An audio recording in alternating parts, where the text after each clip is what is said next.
ప్రస్థానంలో ఉన్నారు అని అంటే ఇప్పటి వరకు ఎన్ని పార్టీలు మారారనుకోవచ్చు? ఏ పార్టీ మారలేదు. నేను కాంగ్రెస్లో ఉండే, తర్వాత బీజేపీలో వచ్చినాను. బీజేపీలో ప్రతి ఒక్కరిలో అలాంటి భావం ఉంది అనుకుంటే కనుక మరి రిజల్ట్ ఎందువల్ల ఎలా వచ్చిందండి? బీజేపీ గట్టిగా తెలంగాణలో మూమెంట్ తీసుకురాలేదు.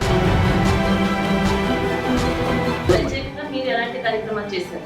హిందూ ముస్లిం అది మా దగ్గర లేదు. మేము మానవ జాతి సేవ చేస్తాం, ప్రజల సేవ చేస్తాం. ప్రజల దాంట్లో అధికారంలో వస్తే గతంలో ఉన్నటువంటి ఎమ్మెల్యేలు కావచ్చు, ఎంపీలు కావచ్చు, ఓల్డ్ సిటీలో ఎలాంటి అభివృద్ధి కార్యక్రమాలు చేపట్టలేదు, అక్కడ ఎలాంటి అభివృద్ధి జరగలేదని మీరు ఆరోపించడం జరుగుతోంది. ఎంపీ గారు ఏం చేస్తారంటే పార్లమెంట్లో పోయి హిందూ ముస్లిం చేస్తారు. హైదరాబాద్ అభివృద్ధి కోసానికి ఒక్కటి కూడా క్వశ్చన్ చేయడు, ఆన్సర్ చేయడు. ప్రైమ్ మినిస్టర్ ముంగట కూడా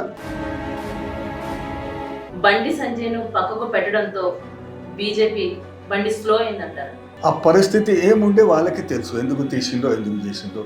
మళ్ళా ఇప్పుడు బండి సంజయ్ గారు కూడా ఇప్పుడు చాలా కష్టపడుతున్నారు.